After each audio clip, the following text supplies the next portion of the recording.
Ibu Bapak, Saudara-saudari yang terkasih dalam Tuhan, berjumpa lagi dengan saya, Pendeta Alfa Gracia, dalam tayangan Senin Teduh.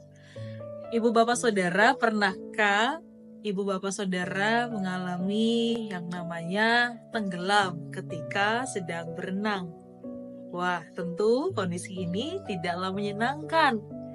Dan katanya kondisi tersebut disebabkan dengan berbagai hal.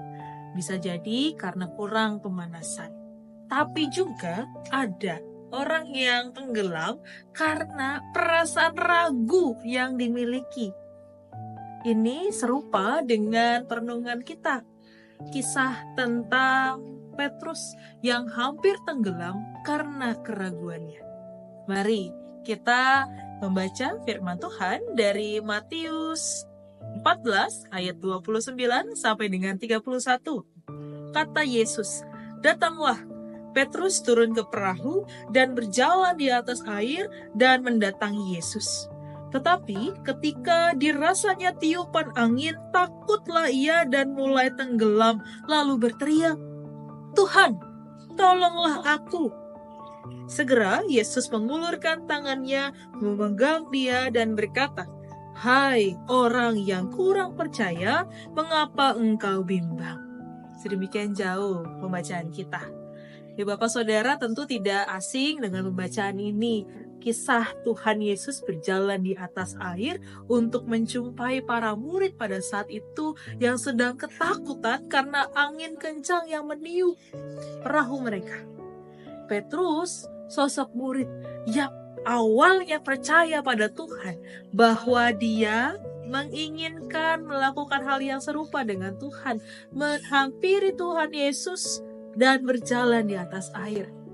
Awalnya Petrus ini imannya kokoh, kuat, percaya bahwa dia bisa berjalan di atas air.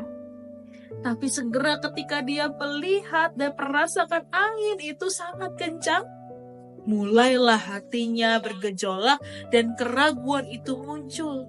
Sehingga dikatakan Petrus hampir tenggelam. Tapi kita tahu bahwa Tuhan Yesus tidak lambat untuk menolong Petrus. Dia mengulurkan tangannya, memegang Petrus, dan dia menolong Petrus.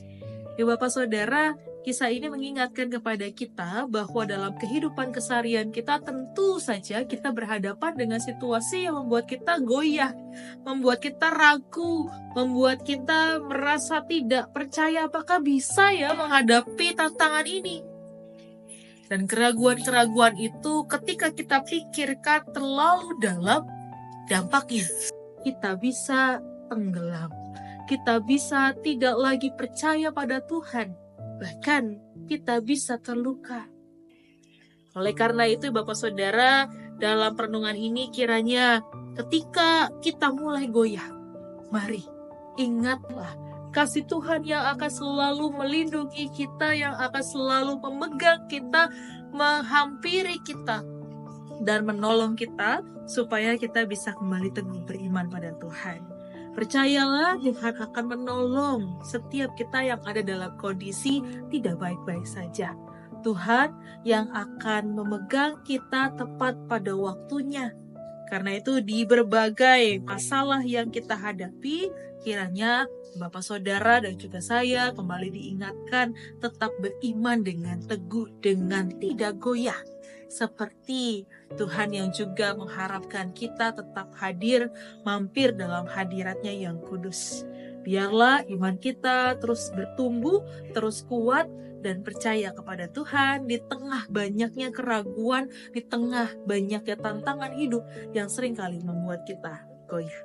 Kiranya Tuhan menolong kita. Amin. Mari kita satu hati di dalam doa. Kami bersyukur padamu Tuhan, Engkau kembali menyapa kami melalui firman-Mu yang kami renungkan. Kami diingatkan ketika kami mulai goyah karena berbagai tantangan hidup, karena berbagai penderitaan maupun juga masalah yang kami hadapi dalam hidupan kami diingatkan. Engkau datang menolong kami tepat pada waktunya, menguatkan kami. Karena itu Tuhan, ajarlah kami tetap percaya padamu dan teguh beriman. Kami yakin dan percaya Tuhan selalu hadir bagi kami dan menolong kami. Inilah doa dan permohonan kami ya Tuhan, dalam Yesus Kristus kami berdoa. Amin. Terima kasih Bapak Saudara yang telah menyaksikan tayangan Senin Teduh. Sampai berjumpa dalam episode berikutnya. Tuhan Yesus memberkati.